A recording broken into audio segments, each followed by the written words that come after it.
माझं नाव विजय देठे आहे। मी चंद्रपूर जिल्ह्यातल्या राजुरा तालुक्यातल्या विरू स्टेशन या गावी राहतोय।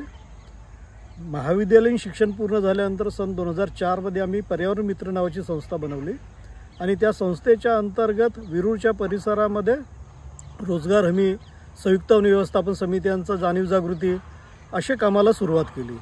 सुरुवातीच्या काळात आम्ही संयुक्त वन व्यवस्थापन समित्याचा प्रचार प्रसार करणं, त्यांच्यामध्ये जाणीव जागृती निर्माण करून लोकांचा वनांच्या संरक्षणात संवर्धनामध्ये सहभाग मिळवण्याची प्रक्रिया सुरू केली।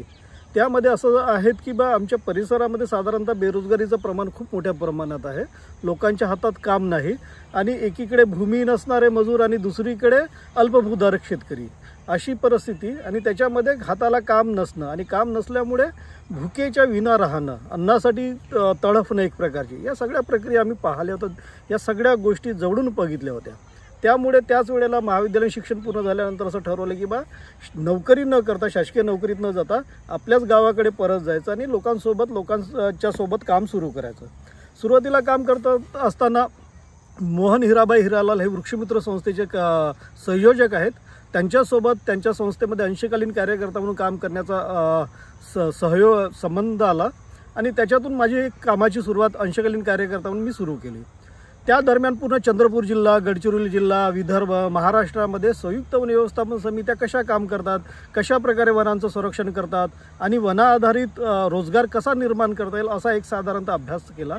आणि त्या अभ्यासातून मग असं लक्षात आलं की एकीकडे नैसर्गिक संसाधन जंगल असं मोठ्या प्रमाणात आपल्याकडे आहे आणि दुसरीकडे मात्र तेवढ्याच प्रमाणात बेरोजगारी आहे।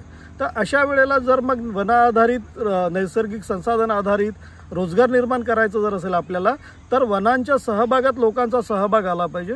म्हणून मग आम्ही संयुक्त वन व्यवस्थापन समित्यांचं काम सुरू केलं। संयुक्त वन व्यवस्थापन समित्यामध्ये गावागावात जाऊन जाणीव जागृती करणे, त्यांना जंगलाच्या संरक्षणामध्ये सहभागी करून घेणे, असे सगळे प्रकार सुरू केलेत। आणि त्याच्यामध्ये मग एक वेळ अशी आली होती की लोक सहभागी व्हायचे, जंगलाच्या संरक्षणात सहभागी व्हायचे, सगळ्या समित्या चांगल्या सक्षम व्हायला लागल्यात, परंतु वना आधारित रोजगार काही निर्माण होत नव्हता। म्हणून मग साधारणतः लोकांकडून एक मागणी यायची की जेव्हा वना आधारित रोजगार निर्माण होईल तेव्हा होईल, पण आता काय पुढे, आता काय करायचं, आता आम्हाला कामाला गरज आहे। मग त्यावेळी मग असं विचार आला की मग लोकांना ताबडतोब काम जर द्यायचं असेल आपल्याला, तर मग आपल्याला आता काहीतरी एक वेगळे पर्याय विचार करावा लागतील आणि वेगळ्या काही गोष्टी बघाव्या लागतील। मग त्यामध्येच महाराष्ट्रामध्ये जुना इजिएसचा कायदा होता, सगळ्या आपल्याला माहिती आहे, पण त्याचबरोबर 2006 मध्ये केंद्र सरकारने नरेगा कायद्याची अंमलबजावणीचा अवलंब केला आणि मग पूर्ण देशासाठी राष्ट्रीय ग्रामीण रोजगार हमी कायदा, ज्याला महात्मा गांधी राष्ट्रीय ग्रामीण रोजगार हमी कायद्याची सुरुवात म्हणतात, ते सुरू झाली।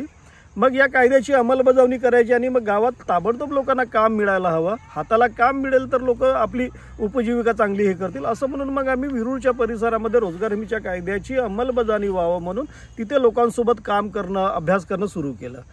2008 मध्ये 7 ते 8च्या दरम्यान विरू स्टेशन येथील लोकांना पहिल्यांदा रोजगार हमीच्या कामासाठी अर्ज सादर केले आणि त्याच्यातून मग एक मोठ्या प्रमाणात संघर्ष झाला, मोठ्या प्रमाणात लोकांना त्रास दिल्या गेल्या रोजगार हमीच्या कामाची सुरुवात करताना। परंतु तिथचे लोक ठाम होते, अभ्यास करायचे, शांत आणि अहिंसेच्या मार्गाने मागणी ग्रामपंचायतला लावून धरायचे। तर त्यामुळे मग एका बऱ्याच काल जाताना, बराच वेळ जाताना, बराच संघर्ष करताना 2007 मध्ये पहिल्यांदा विरू स्टेशनच्या लोकांना रोजगार हमीच्या अंतर्गत काम मिळालं। आता जेव्हा लोकांना रोजगार हमीच्या अंतर्गत काम मिळालं तर तेव्हा लोक खूप खुश झाले आणि पहिल्यांदा लोकांचा कायद्यावरती विश्वास निर्माण झाला आणि त्याच्यातून असं वाटू लागलं की जर कायद्याची व्यवस्थित अंमलबजावणी झाली तर त्याचा परिणाम आमच्या जीवनमानावर आणि जगण्यावर होऊ शकतो, असा विश्वास झाल्यामुळे मग ते लोक सगळे त्या कायद्याची, रोजगार हमीच्या कायद्याची अंमलबजावणी व्हावं, रोजगार हमी कायदा पुढे न्यावं म्हणून लोक स्वतःच्या पातळीवरती प्रयत्न करू लागलेत आणि मग स्वतः प्रयत्न करू लागलेत। विरू स्टेशनमध्ये जवळपास 300 ते 400 लोकांना एकाच वेळी रोजगार हमीची कामं मिळू लागलीत आणि सातत्याने मिळत आहेत। हे बघून परिसराच्या लोकांना त्याची एकदम कुतूहल निर्माण झालं आणि मग ते म्हणायचे की तुमच्या गावात कसं काय काम आहे, आमच्या गावात का काम नाही, आम्हाला काम मिळत नाही, आमच्या गावात का रोजगार हमी काम नाही, अशा वगैरे गोष्टी सुरू झाल्यात। मग विरूर गावचे लोक त्या परिसरातल्या गावच्या लोकांना सांगायचे की तुम्ही पर्यावरण मित्र संस्थेचे हे कार्यकर्ते आहेत, यांना भेटा तुम्ही, हे तुम्हाला रोजगार हमीचे कामं कशा प्रकारे मिळतील याचा विषय सविस्तर मार्गदर्शन करतील आणि तुम्हाला मदत करतील। मग त्यातून मग सगळ्या आजूबाजूच्या परिसरात राजुरा तालुका, गोंडपिंपरी तालुक्यामध्ये विरू स्टेशनमधून सुरू झालेली रोजगार हमीची प्रक्रिया शेजारच्या जवळपास 15 गावामध्ये पोहोचली आणि आम्ही तिथे प्रयत्न करायला लागलो आणि मग परिसरातल्या 15 गावामध्ये रोजगार हमीची कामं सुरू झाली. सर्वत्र रोजगार हमीची कामं सुरू झाल्यानंतर मग 2009 मध्ये वन हक्क कायद्याच्या अंतर्गत मेंढ्यालेखाला सामूहिक वन हक्क प्राप्त झाले. मग जेव्हा मेंढ्यालेखाला सामूहिक वन हक्क प्राप्त झाले त्याच वेळेला आम्हालाही वाटलं की चंद्रपूर जिल्ह्यामध्ये सुद्धा वन हक्क कायद्याअंतर्गत वनावरच्या लोकांचे अधिकार व्हावं, त्यासाठी मग आम्ही प्रयत्न सुरू केले आणि 2009 मध्ये आम्ही सामूहिक वन हक्क दावा ग्रामसभा पाचगावचा दाखल केला, जी गोंडपिंपरी तालुक्यातलं एक गाव आहे. त्या गावाचा दाखल केल्यानंतर 2012ला आम्हाला त्याचे वन हक्क प्राप्त झाले. त्या अंतर्गत पहिल्यांदा चंद्रपूर जिल्ह्यामध्ये 1006 हेक्टरवरती गावकऱ्यांचे वन हक्क निर्माण झाले आणि मग त्याच्यानंतर आम्ही मोठ्या प्रमाणात वनांच्या संरक्षण, संवर्धन, व्यवस्थापनामध्ये लोकांचा सहभाग मिळवला. लोकांनी ते चांगल्या प्रकारे उत्तमरित्या त्याचं संरक्षण केलं, त्याचं व्यवस्थापन केलं आणि मग वना आधारित आपली एक स्वतःची रोजगाराची एक साखळी निर्माण केली आणि त्याच्यातून जवळपास पाचगावच्या लोकांना 5 ते 6 कोटी रुपयाचं वनाच्या आधारात एक रोजगार निर्मितीतून एक उत्पन्न प्राप्त झालं आणि त्याच्यात लोक आता चांगल्या प्रकारे ते करत आहेत. आता यापुढे वना आधारावरती जे काही गौण वनोपज आहे त्याची प्रक्रिया आधारित उद्योग केंद्र गावागावात निर्माण झाली पाहिजे, त्याच्यावरती संशोधन झालं पाहिजे, संशोधनामध्ये गावातील तरुणी सहभाग झाले पाहिजेत आणि मग गावातच प्रक्रिया आधारित उद्योग केंद्र निर्माण होऊन आपले जे गावाशेजारी, वनाच्या शेजारी राहणारे लोक आहेत त्यांनी या सगळ्या प्रकारचं कुशल काम करून आपली एक उपजीविका चांगल्या प्रकारे निर्माण करून एक सन्मानाचं जीवन वनाधारित जगता येईल, अशा प्रकारची एक आम्ही पुढचं भविष्यामध्ये आम्ही हे सगळं प्रयत्न करतो आणि त्या दृष्टीने आमचे पावलं उचलले आहेत. हा पुरस्कार मिळाल्यामुळे खूप आनंद झाला.